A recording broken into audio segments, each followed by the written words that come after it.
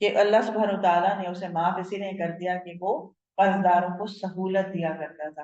اور جو یعنی سہولت مینس کہ اگر آپ کہتے ہیں 1 مہینے بعد ادا کر دوں گا، نہیں میں 4 مہینے اور دے دیں تو دے دیتا تھا. اور جو لگتا تھا اس کو کہ یہ نہیں دے سکتا تو اسے معاف کر دیا کرتا تھا. تو اللہ سبحانہ وتعالیٰ نے اسے معاف کر دیا. تو گویا جو مال ہے اس کے ذریعے سے بھی اپنے ایمان کی بہتری، اپنے ایمان کو بھلائی اسی وقت حاصل ہو سکتی ہے جب انسان علم حاصل کرے کرنا کیا ہے اس مال کا، کون سے وینیوز ہیں جہاں پہ لگایا جا سکتا ہے. مثلا آپ کسی کا راشن لگا لیتے ہیں، کسی کی دوا لگا لیتے ہیں، کسی کی فیس لگا لیتے ہیں. جب آپ فکس کر لیتے ہیں نا تو وہ ہو جاتا ہے کام. ورنہ جب ہم سوچتے رہتے ہیں نا کہ اچھا کسی کوئی ملا باہر نکلیں گے، کوئی ملے گا تو پھر کسی کے ہاتھ پہ 100 روپے رکھ دیں گے، وہ پھر رہ ہی جاتا ہے اس معاملے میں. تو اسی لیے کوئی نہ کوئی اپنے پیسے جو آپ کی حیثیت ہے، 20 روپے، 50 روپے، 100 روپے، 5,000 روپے، جو بھی آپ سمجھتے ہیں، اگر آپ اس کو فکس کر دیتے ہیں اور آپ آج کل تو گھر بیٹھے آن لائن آپ لگا دیں، اس کو یہ بھیج دیا، اس کو وہ بھیج دیا، اس کی فیس بھیج دی، اس کا وہ کر دیا، تو اس سے آسانی یہ ہوگی کہ انشاءاللہ آپ کا جو مال ہے وہ گھر بیٹھے ایک تجارت میں لگ چکا ہوگا، جو آپ کے جانے کے بعد آپ ہی کے سنبھالنے والے اللہ پیدا کر دے گا، اگر آپ اخلاص سے اللہ سے مانگیں کہ اللہ میرے اس کام کو ہمیشہ جاری رکھے. البیک کا آپ نے نام سنا ہوگا، یہ جو فوڈ ہے، چین ہے. اس کے بارے میں میں سن رہی تھی کہ انہوں نے کہا کہ جنہوں نے یہ شروع کی تھی اور اللہ نے ان کو بہت برکت عطا کی، کیونکہ مڈل ایسٹ میں اس کا حالانکہ اس سے بہتر فوڈ چینز ہیں مطلب، لیکن اس کا جو ہے وہ ایک اللہ نے اس کو برکت عطا کی اور یہ مارکیٹ سے کم ریٹ پہ دیتے ہیں وہ کھانا، جو اگر یہی کھانا آپ کسی اور سے لیں گے تو وہ زیادہ اس پہ آتا ہے. اور ان کا لائنیں لگی ہوئی ہوتی ہیں لمبی لمبی ان کے اسٹور کے اوپر. تو جب پوچھا گیا تو انہوں نے کہا کہ میں نے یہ اللہ سے عہد کیا اپنا کاروبار شروع کرتے ہوئے کہ میں ہر پیک کے اوپر یعنی کہ جو ڈیل ہوگی، جو بھی میں سیل کروں گا ایک بھی چیز، اس میں سے 1 پیسہ میں خیرات کے لیے رکھوں گا، صدقے کے لیے رکھوں گا. اور پھر اس جو جمع ہوا اس سے آگے نیکیوں میں لگا دیا، جو سوشل ورک کے پروجیکٹس ہوتے ہیں وہ ہوتا ہے وہ اللہ کے نام میں لگا دیا. تو پھر اللہ سبحانہ وتعالیٰ نے مجھے یہ برکت عطا کر دی اس کے جواب میں، کیونکہ اس کا حصہ اس میں شامل ہو گیا.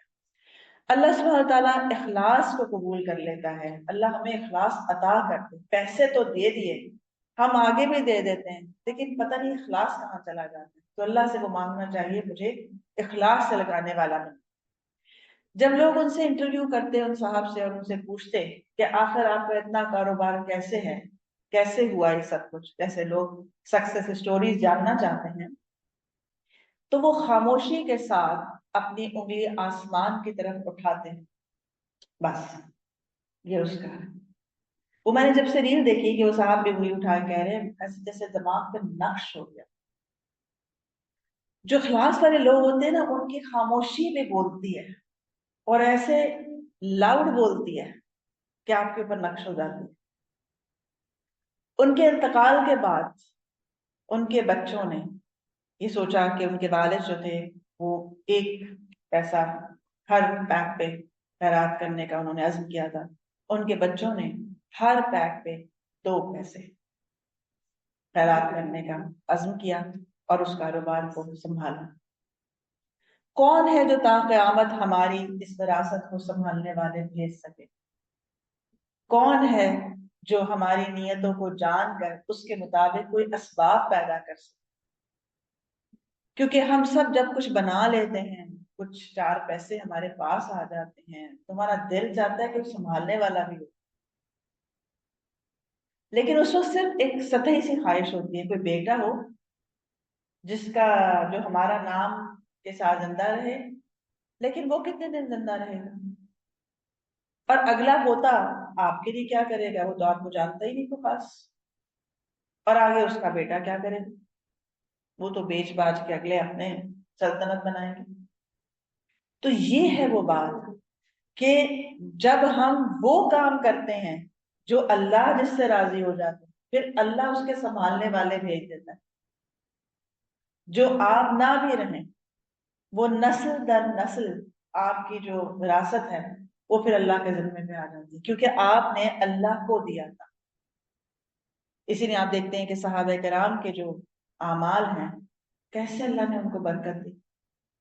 حضرت عثمان غنی کا ابھی تک اکاؤنٹ چل رہا ہے، کیسے اللہ نے اس کو برکت دی، سنبھالنے والے دیے، ان کا پیسہ جو ہے وہ اسی طرح یہ جو قرآن پرنٹ ہوتا ہے وہاں پر لگا ہوا ہے، اسی طرح کی جتنی چیزیں پبلش ہو رہی ہیں جو کہ حاجیوں کے کام آ رہی ہوتی ہیں وہاں پہ لگا ہوا ہے۔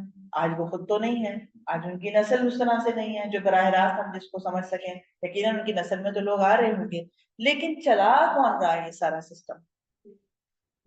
یہ وہ چلا رہا ہے جس کے ہاتھ پر یہ سارا کیا گیا تھا اور جس کو دیا گیا تھا ذمہ کہ میں آپ کو دیتا ہوں، آپ کے لیے کر رہا ہوں، اس کو سنبھالنا باپ کا کام۔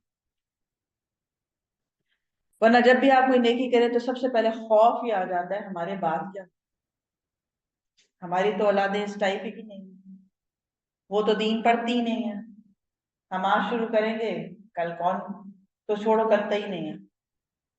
تو اس لیے اللہ سے خیر مانگتے ہوئے آغاز کر دینا چاہیے۔ ہو سکتا ہے ہماری نسلیں آج ہمارے سامنے اظہار نہ کرتی ہوں ہماری نیکیوں کا، لیکن کل وہ اس کو سنبھال کر رکھنے والے ہوں، کیونکہ ہمارے والدین ایسے اور ایسی نیکیاں کرتے تھے۔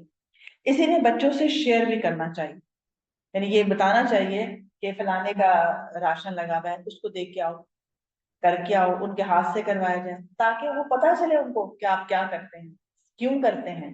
فلانے کی فیس ہے وہ اس کو دیے تاکہ انہیں پتا چلے کہ ہمارے والدین یہ کیا کرتے ہیں اور وہ کل اس کو کر سکیں گے۔ حضرت حذیفہ رضی اللہ عنہ کہتے ہیں کہ رسول اللہ صلی اللہ علیہ وسلم نے ارشاد فرمایا، تم سے پہلے جو مسلمان گزرے ہیں ان میں سے ایک مسلمان کے پاس مرنے کے بعد فرشتے پہنچے، انہوں نے پوچھا تم نے دنیا میں کوئی اچھا کام کیا ہے؟ اس نے کہا نہیں۔ فرشتوں نے کہا یاد کرو، حافظے پر زور ڈالو، کوئی کام کیا ہو تو بتاؤ۔ اس نے کہا میں لوگوں کو قرض دیا کرتا تھا اور اپنے ملازم کو ہدایت کرتا تھا کہ قرض دار تنگ دست کو وقت مقررہ پر قرضہ واپس نہ کر سکے تو اسے مہلت دے دینا، اور اگر قرض دار قرض واپس کرنے کی قدرت رکھتا ہو تو اس کے ساتھ نرمی سے پیش آنا۔ نبی صلی اللہ علیہ وسلم فرماتے ہیں کہ اللہ نے فرشتوں سے کہا اس کی غلطیوں کو معاف کر دو، اس کی غلطیوں کو معاف کر دو۔ اس نے اللہ کے ساتھ کیا کیا؟ وہ تو بندوں کے ساتھ کر رہا تھا، وہ تو اپنے پڑوسیوں کے ساتھ کر رہا ہے، رشتہ داروں کے ساتھ کر رہا ہے، غریبوں کے ساتھ کر رہا ہے، اپنے ہم بدنوں کے ساتھ کر رہا ہے، تو یہ قرضہ کس کے ذمہ پڑ گیا؟ اللہ کے ذمہ۔ تو یہ ہے وہ بات کہ ہمارا جو بھی قرض ہے، کیونکہ یہ نیکیاں قرضہ ہیں جس کا بدل اللہ کے ذمہ بنتا ہے، یہ لوگوں کے ذمہ نہیں ہے۔ اسی لیے ہم کسی سے کرنے کے بعد شکوہ کس سے کرتے ہیں؟ بندوں سے۔ دیکھو میں نے یہ کیا، اس نے یہ بھی نہیں کیا، پوچھا بھی نہیں، جواب نہیں دیا، یوں نہیں ہوا۔ تو جب کیا بندوں کے لیے تھا تو بندوں سے شکوہ بنتا ہے، جب کیا اللہ کے لیے تھا تو پھر تو شکوہ بنتا ہی نہیں ہے، کیونکہ قرضہ تو کسی اور کے ذمہ ہے جسے پے کرنا ہے۔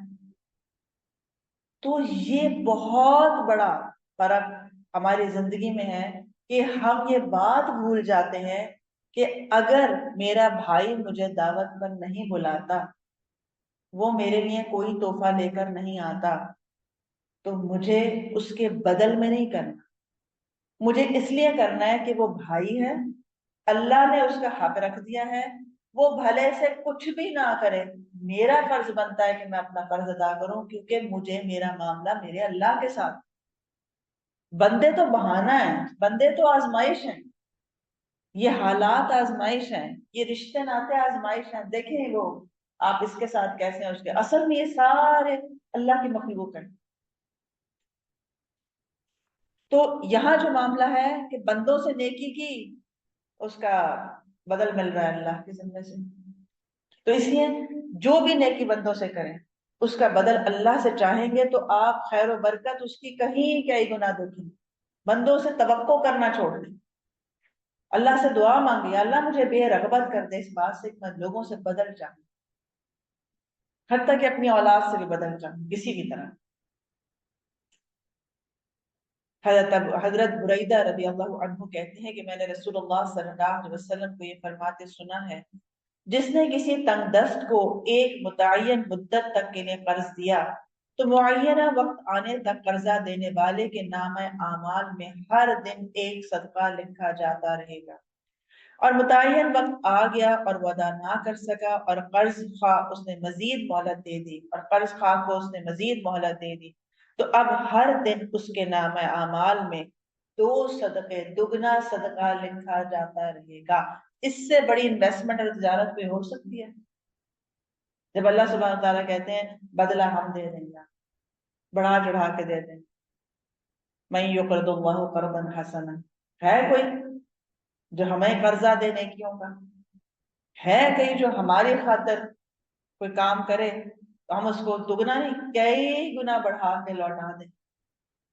اللہ ہمیں سجھا دے، سمجھا دے، اندر اتار دے اللہ سبحانہ تعالیٰ کی یہ محبت، جو اللہ ہمیں بار بار محبت سے بلاتا ہے لیکن ہمیں احساس نہیں۔ حضرت عبداللہ بن مسعود رضی اللہ عنہ نبی صلی اللہ علیہ وسلم سے روایت کرتے ہیں کہ آپ نے ارشاد فرمایا، جو آدمی سودی مال جمع کرتا ہے تو اس کا انجام تنگ دستی ہوتا ہے۔ اور ایک دوسری روایت کے الفاظ یہ آتے ہیں کہ سودی مال چاہے کتنا ہی زیادہ کیوں نہ ہو جائے، بلا آخر تنگ دستی اس کا نتیجہ ہو کر رہتی۔ کبھی آپ نے کسی کو سنا ہے کہ کچھ شخص ہے جو بدحال ہو گیا یا اس کے پاس وہ سب کچھ نہیں رہا، پھر جب وہ اپنی سٹوری سناتا ہے تو کیا کہتا ہے، ایک وقت تھا ہمارے گھر پہ 4 گاڑیاں ہوا کرتی تھی، ایک وقت تھا کہ ہمارا اتنا بڑا گھر ہوا کرتا تھا، اتنا اچھا کاروبار ہوتا تھا، پھر کیا ہوا، آج ہم زکوٰۃ لیتے ہیں، آج ہم لوگوں سے امداد لیتے ہیں۔ ایسے آنکھوں دیکھے لوگ جب اپنی سٹوری سناتے ہیں تو وہ کہتے ہیں ہم بڑے شریف النفس لوگ ہیں، ہم ایسے نہیں تھے، ہم ایک وقت میں بہت معزز معاشرے کے لوگ۔ تو کیا فرمایا جا رہا ہے کہ بعض دفعہ انسان اپنا مال، میرا مال کر کے جمع کرتا رہتا ہے، اور اس میں جتنے لوگوں کا حق شامل ہے، کیونکہ یاد رکھیں ہمارے مال میں سب کا حق ہے، کوئی احسان نہیں۔ اگر ہم والدین پہ کچھ لگاتے ہیں یا اپنے بہن بھائیوں پہ کچھ لگاتے ہیں، نہیں لگائیں گے تو مال کہیں نہ کہیں ضائع ہو جائے گا، کیونکہ وہ آپ کا ہے نہیں۔ جو غریب کا مال ہے نہیں دیں گے تو کہیں اور اپنے جرمانے بھرنے پڑ جائیں گے، وہ آپ کا ہے نہیں۔ تو اس لیے جب موقع مل جائے تو اللہ کا شکر ادا کریں گے، اللہ شکر ہے اس کا بھی حق نکل جائے، اس کو بھی تحفہ دے دو، اس کو بھی کھانے پہ بلا لو، اس کے پر بھی خرچ کر دو، اس کے پر بھی لگا دو، تاکہ کسی کا حق میرے ذمہ نہ رہے، اور ہم سب کا حق ایک دوسرے پر ہے۔ یعنی یہ تو ہو ہی نہیں سکتا کہ آپ کہیں میں کیوں خرچ کروں، وہ تو نہیں کرتا۔ آپ سے یہ نہیں پوچھا جائے گا وہ کیا کیا کرتے تھے، تم سے یہ پوچھا جائے گا تم کیا کیا کرتے تھے۔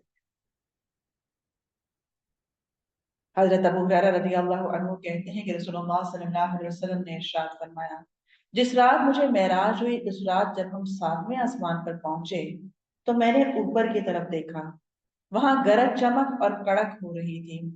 رسول اللہ صلی اللہ علیہ وسلم فرماتے ہیں، میں کچھ ایسے لوگوں کے پاس سے گزرا جن کے پیٹ اس طرح پھولے ہوئے تھے کہ جیسے گھر معلوم ہوتا ہے، اتنے بڑے سے تھے، ان میں سانپ ہی سانپ تھے، اور یہ سانپ باہر سے نظر بھی آ رہے تھے، سود خور گئے کہ ان کے پیٹوں میں جو مال گیا، جو اس کے ذریعے سے کمایا ہوا کھانا گیا، جو ان کے لباس پہنے گئے، وہ سانپ بن کے ان کے اندر جو تھے وہ ہو رہے تھے۔ اور آپ ذرا سا دیکھیں کہ پیٹ ذرا سا پھول جائے تو کتنی تکلیف دہ چیز ہوتی ہے، وہ بڑی ہے نا کیفیت، وہ سفوکیشن کی جو کیفیت ہوتی ہے کہ آپ کہتے ہیں کہ مجھے لگ رہا ہے میرا سانس بند ہو رہا ہے کیونکہ میرا پیٹ ایسے ہو رہا ہے کہ جس میں اپارا ہو رہا ہے یا بھر رہا ہے۔ تو کہاں یہ کہ اتنے بڑے ہو جانا، اور پھر باہر سے آپ دیکھیں مجھے رسوائی کا ہے نا کہ عذابوں کے ساتھ رسوائیاں اٹیچ ہیں،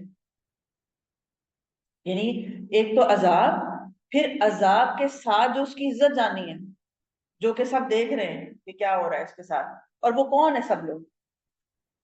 آج ہم جن میں عزت بنائے بیٹھے ہیں، ہم کہتے ہیں 4 لوگ، اور وہ 4 وہی لوگ ہیں جن میں آج ہم عزت بنانے کی کر رہے ہیں، جب وہی لوگ وہاں اس حال میں دیکھیں گے تو اس لیے عذاب کے ساتھ وہ رسوائی جو ہے وہ شامل ہو جائے گی۔ اللہ سب کو محفوظ رکھے۔ سمرہ بن جندب رضی اللہ عنہ کہتے ہیں کہ نبی صلی اللہ علیہ وسلم نے ارشاد فرمایا، رات میں نے دیکھا کہ 2 آدمی میرے پاس آئے اور مجھے بیت المقدس لے گئے، وہاں سے اوپر کو چلے یہاں تک کہ ہم سب خون کے ایک دریا کے پاس پہنچے جس میں ایک آدمی کھڑا ہوا تھا، اور دریا کے کنارے پر ایک اور آدمی تھا جس کے ہاتھ میں پتھر تھے۔ وہ آدمی جو دریا میں کھڑا تھا وہ نکلنے کے لیے آگے بڑھتا تو کنارے کا آدمی اس کے چہرے پر پتھر مار مار کر اسے واپس دریا میں پہنچا دیتا جہاں سے وہ چلا تھا۔ اسی طرح مسلسل ہو رہا تھا، وہ نکلنے کی کوشش کر رہا تھا اور یہ نکلنے نہیں دیتا تھا۔ جب بھی کنارے پر آیا اس نے چہرے پر ایک پتھر مارا تو میں نے جبرائیل علیہ السلام سے پوچھا جسے میں دریا میں دیکھ رہا ہوں وہ کون ہے؟ انہوں نے بتایا یہ وہ شخص ہے جو دنیا میں سود کھاتا تھا۔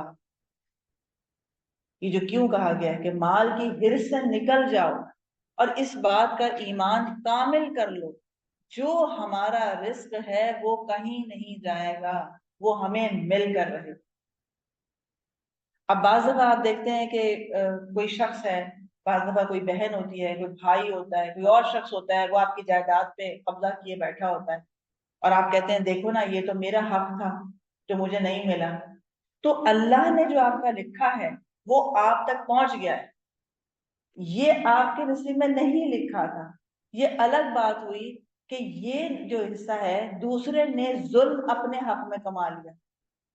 یعنی اگر آپ مظلوم ہیں تو آپ اتنی بری کنڈیشن میں نہیں ہیں، کیونکہ آپ کو قیامت میں اس کا بدل مل جانا ہے، تو یہاں پر آپ کی کمی بیشی رہ جائے گی۔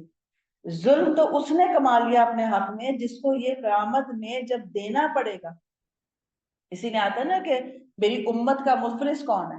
وہ شخص ہے جو نماز روزے لے کر آیا ہوگا، نیک ہوگا بظاہر عبادات کے اندر، لیکن اس نے کسی کو گالی دی ہوگی، کسی کو مارا ہوگا، کسی کو برا بھلا کہا ہوگا، کسی کا حق لیا ہوگا، حتیٰ کہ مظلوم آئیں گے اور اس سے اپنا حق نیکیاں اس کی لے لیں گے، کیونکہ اس وقت تو کرنسی صرف نیکیاں ہی رہ گئی ہیں، اب جائیداد کے کاغذ تو واپس ہو نہیں سکتے، تو اس کی نیکیاں لے لی جائیں گی۔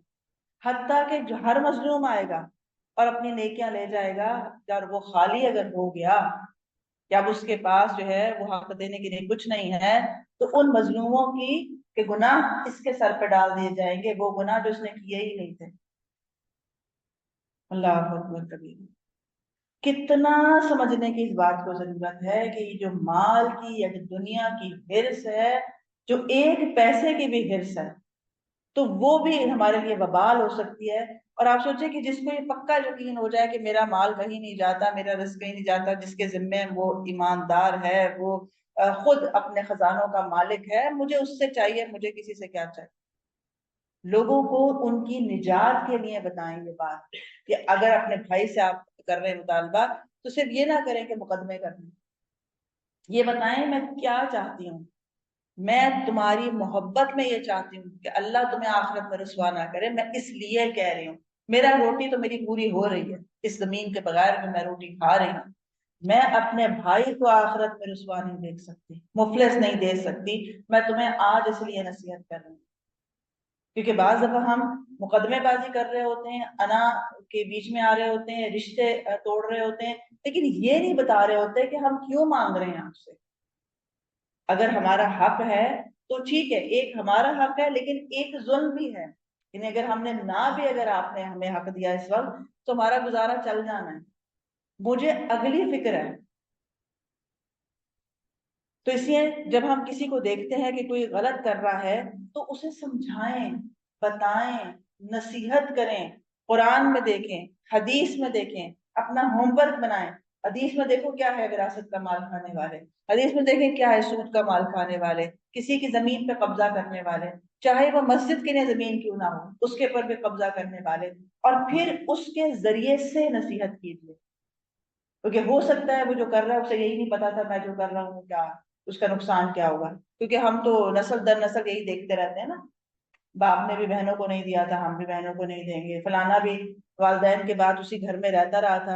ہمارے یہاں کتنی عام بات ہے یہ کہ والدین کے ساتھ جو اولاد رہ رہی ہوتی ہے وہ بالکل اس بات کا احساس نہیں کرتی کہ اگر والدین چلے گئے تو یہ گھر تقسیم ہونا چاہیے، وہ کہتے ہیں ہم اور پھیلا لیتے، وہ کہتے ہیں ہم کہاں جائیں، مطلب اربوں کے جو جائیداد کے لوگ ہیں وہ بھی گھر نہیں چھوڑتے کہ لوگوں بچوں میں تقسیم ہو جائے یا باقی بہن بھائیوں میں تقسیم ہو جائے۔ کتنا بڑا ظلم ہے یہ۔ صرف یہ نہیں ہے کہ کوئی غریب کو ہرس ہوتی ہے، تو امیروں کی اور زیادہ بڑی ہرس ہوتی ہے اس معاملے کے اندر۔ اسی طرح آپ دیکھیں کتنے وہ لوگ ہیں جو باپ کے ساتھ کاروبار میں صرف ایز اے ہیلپر شامل ہوتے ہیں، کیونکہ ظاہری بات ہے اولاد ہے، آپ شامل ہو گئے. اس لیے یہ حیثیت کو متعین کرنا بہت ضروری ہے کسی بھی معاملے میں، اپنی اولاد کے معاملے میں یا کوئی اور رشتے دار کے معاملے میں، کہ اگر آپ کا بیٹا اس کاروبار میں ہے تو اس کی حیثیت کیا ہے. وہ سانجھا ہے، اس کا پیسہ آپ کے ساتھ لگا ہوا ہے، کتنے پرسنٹ لگا ہوا ہے لکھا جائے، ڈاکومنٹیشن ہو. اگر تو وہ صرف مددگار ہے، والنٹیئر ہے، لکھا جائے کہ یہ کچھ نہیں ہے، اس کی حیثیت صرف یہ مدد کر رہا ہے بات کی. اور اگر تو وہ اس کے اندر شامل ہو کر ایز اے ملازم ہے، تنخواہ دار ہے، اس ہیلپ کی تنخواہ لے رہا ہے، تو لکھا جائے کہ وہ میرا بیٹا میرا ملازم ہے اور وہ میری تنخواہ لیتا ہے، تاکہ وفات کے بعد یہ بات کلیئر ہو سکے کہ یہ کاروبار اصل میں کس کا ہے. بعد میں ہم جا کے جو فتوی لے رہے ہوتے ہیں کہ یہ کس کا ہے، اور دوسرا شخص کہتا ہے کہ یہ تو میرا مال ہے، یہ تو میرا کاروبار ہے کیونکہ میں باپ کے زمانے میں اس سیٹ پہ بیٹھ گیا تھا، اس کا مطلب ہے کہ یہ سب کچھ میرا ہے. کتنے ایسے عقل مند سے عقل مند کو آپ دیکھیں کہ وہ ہرس کا شکار ہو کے پھر ایسے کرتے ہیں اور باقیوں کو محروم کر دیتے ہیں. تو کیا وہ اس کا ہے؟ نہیں ہے. اتنی باریکی کے ساتھ اس میں فتوے لینے پڑتے ہیں. پھر اس وقت اگر تقوی نہ ہو تو پھر تو خیر مسئلہ حل ہی نہیں ہوتا، کیونکہ فتویٰ بھی بولے جس کے اندر تقوی ہو، کیونکہ فائدہ اسی کو دے گا فتویٰ. پھر اسی طرح وہ کاروبار جو باپ کا ہو اور آپ نے باپ کے پیسے سے بنایا ہے، اگر وہ فلرش کر جاتا ہے تو وہ باپ ہی کا رہے گا، وہ آپ کا نہیں ہو جائے گا. کیونکہ جو اساس تھی وہ کیا تھی؟ آپ کا اپنا مال نہیں تھی، وہ اساس باپ کا مال تھی. وہ تو آپ نے جو محنت کی تو اس کا وصول کر لیا، یعنی یا تو تنخواہ کی شکل میں وصول کیا یا آپ نے ماہانہ وصول کیا، جو کچھ بھی کیا آپ نے وہ وصول کر لیا. اب آپ یہ نہیں کہہ سکتے کہ یہ میرا ہے، اللہ یہ کہ وہ آپ اس کو الگ کریں یا اپنا حصہ متعین کریں کہ اس میں اتنا مال 40% میں نے لگایا، 80% باپ نے لگایا، اور پھر جب وراثت تقسیم ہو تو 40 اور 80 کے حساب سے اس کو جو ہے وہ ڈیوائڈ کر کے دیکھا جائے کہ کس کا کتنا بنتا ہے. تو اس لیے یہ بات بھی یاد رکھنی چاہیے کہ والدین کو چاہیے کہ وہ اپنے بچوں کو دین کی باتیں زندگی میں بتائیں. جب ہم زندگی میں تو کوئی بات ہی نہیں کرتے نا، ہم یہ کہتے رہتے ہیں جو میرا ہے سب تمہارا ہے، اور وہ سننے والی ایک اولاد ہوتی ہے، 4 نہیں ہوتی. تو وہ کس غلط فہمی کا شکار ہو جاتا ہے؟ میں تو ہوں ہی مالک، میں تو اس گھر میں رہتا ہوں، میرے بچے اس گھر میں رہتے ہیں، ہم شروع سے میرے بچوں کی شادیاں اسی گھر سے ہوئی ہیں، تو یہ کیسے ہو سکتا ہے کہ میں گھر سے نکل جاؤں؟ کیوں؟ کیونکہ ماں باپ نے کبھی ذکر ہی نہیں کیا، کبھی اولادوں کو چاروں کو بٹھا کے یہ نہیں کہا میری بات سنو، اس پہ کسی کا حق نہیں ہے، یہ شریعت کے مطابق تقسیم ہوگا، کوئی کسی سے زیادتی نہ کرنا، ایک دوسرے کا حق نہ مارنا. آپ دیکھیں کہ انبیاء علیہ السلام ہیں، یعقوب علیہ السلام ہیں، دیگر انبیاء علیہ السلام ہیں، صحابہ کرام ہیں، جب وفات کا وقت آتا ہے، حالانکہ نبی در نبی ہیں، سارے ہی اس ایمان کے درجے میں شامل ہیں، اپنی اولادوں سے سوال کر کے پوچھتے ہیں میرے بتاؤ مجھے فکر ہے کہ تم اس کے بعد کیا کرو. تو ہمیں کوئی فکر نہیں ہے کہ ہم اپنی اولاد کو زندگی میں نصیحت کریں کہ دیکھو حرام نہیں کھانا، کسی دوسرے کا حق نہیں مارنا، یہ گھر ہمارا گھر ہے، اسے تقسیم کرنا، کوئی یہاں پر نہ رہے ہمارے جانے کے بعد یہ سوچ کر کے یہاں پہ ہم رہتے رہیں گے، اسے سب میں تقسیم کر کے اپنے اپنے گھر بنا لینا، اپنا اپنا حصہ لے لینا، اپنے اوپر لگا لینا، ہماری قبر کو ٹھنڈک پہنچانا اپنی دینداری کے ذریعے سے، ہمارے خلاف حجت نہ بن جانا اپنی بددیانتی کی وجہ سے، اپنی بدنیتی کی وجہ سے، نا اتفاقی کی وجہ سے. کتنے لوگ ہیں جو اپنی اولادوں کو بٹھا کے نصیحت کر رہے ہوتے ہیں ساری. حضرت لقمان جو ہے اپنے بیٹے کو کہہ رہے دیکھو بیٹا شرک نہ کرنا، یہ نہ کرنا، وہ نہ کرنا، یہ کرنا. لقمان کا بیٹا ہے، ماحول وہی ملا ہے، ابراہیم علیہ السلام ہے، یعقوب علیہ السلام ہے، سب کو ماحول وہ ملے ہوئے ہیں، دینداری ان کے رچی بسی ہوئی ہے، پھر بھی زبان سے نصیحت کرنا تجدید ایمان کرنا اور بار بار کرنا، حتیٰ کہ اندر رچ بس جائے کہ یہ میرے لیے حرام ہوگا اگر میں اس پر قابض ہوا، چاہے وہ میرے باپ کا مال کیوں نہ. تو تجدید ایمان علم کے ذریعے سے ہوتا ہے، علمی مجالس کے ذریعے سے ہوتا ہے، قرآن اور حدیث کے علم سے کے ساتھ ہوتا ہے. اس لیے جو شخص جتنا جانتا ہے مزید جاننے کے لیے حریص رہے، دعا کرتا رہے کہ ربی زدنی علما، ربی زدنی علما. نبی صلی اللہ علیہ وسلم کو تمام قرآن آپ پر نازل کر دیا گیا، تمام احادیث آپ کے ذریعے ہم تک پہنچی، لیکن پھر کہا کہ قر رب زد، کہو، کہتے رہو، کہتے رہو۔ رب زدنی علما صرف کتابیں پڑھنا نہیں ہوتا، کیونکہ ہم کہتے ہیں نا اتنا تو پڑھ لیا، اب کون سا ہمیں اسکول جانا ہے جو کہیں رب زدنی علما۔ تو علم میں اضافہ صرف وہ نہیں ہوتا جو کتاب سے ہوتا ہے۔ بعض دفعہ آپ دیکھیں کہ آپ کو ایک بات 80 سال کی عمر میں کیسے سمجھ میں آتی ہے، آپ کہتے ہیں میں نے تو کبھی غور ہی نہیں کیا تھا کہ یہ بات ایسے اور ایسے ہونی چاہیے تھی۔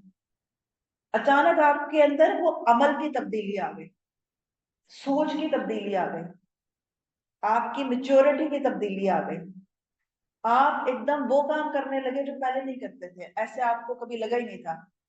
یہ وہ علم ہے جس کے لیے آپ کہتے تھے یا اللہ میرے علم میں اضافہ کرتے رہنا۔ اب آپ کو وہ بات کا شعور نصیب ہو گیا، وہ علم کا شعور نصیب ہو گیا جو اس سے پہلے نہیں۔ تو یہ جو علم ہے یہ مختلف طریقوں سے انسان کو اللہ تعالیٰ جو ہے وہ دیتا رہتا ہے۔ کبھی کسی کی کوئی بات اچھی لگ جاتی ہے، کبھی کسی کو ایکشن ایسا لگ جاتا ہے، آپ کہتے ہیں میں پہلی دفعہ مجھے یہ اتنا دل پہ اثر ہوا ہے جو پہلے نہیں ہوا تھا۔ یہ ہے رب زدنی علم۔ تو اس لیے وہ کتاب سے بھی ہوتا ہے، وہ مجالس سے بھی ہوتا ہے، وہ صحبتوں سے بھی ہوتا ہے، اچھی صحبت سے ہوتا ہے، لیکن مانگتے رہنے سے ہوتا ہے۔ بعض دفعہ اکیلے بیٹھے ہوئے عقل ایک دم سے کھل جاتی ہے، آپ کہتے ہیں سبحان اللہ، یہ بات تو میرے دل میں کبھی نیکی آئی ہی نہیں تھی جو ابھی بیٹھے بیٹھے آئی ہے۔ وہ کہاں سے آئی ہے؟ وہ اس دعا کا نتیجہ ہے کہ آپ نے کہا تھا یا اللہ مجھے وہ علم دے دے، تو آپ کو آئیڈیا آیا تو نا اس کا راشن لگا لوں۔ تو اس لیے تجدید ایمان تجدید وفا کا ذریعہ ہے کہ جو ہمارا اللہ سے وفا کا رشتہ ہے اس وفا کی بھی تجدید رہے اور ایمان کی تجدید رہے۔ اللہ سبحانہ وتعالی ہمیں اس حال میں اپنی ملاقات، اپنا دیدار عطا فرمائے کہ وہ ہم سے راضی اور ہم اس سے راضی ہو جائیں۔ اللہ ہماری حفاظت فرمائے اور ہمیں منزل تک پہنچائے اس حال میں کہ ہم اعلیٰ ترین ایمان کی حالت میں۔ وآخر دعوانا ان الحمد للہ رب العالمین۔ سبحانک اللہم وبحمدک اشہد ان لا الہ الا انت استغفرک واتوب الیک۔ بارک اللہ فیکم۔ السلام علیکم ورحمۃ اللہ وبرکاتہ۔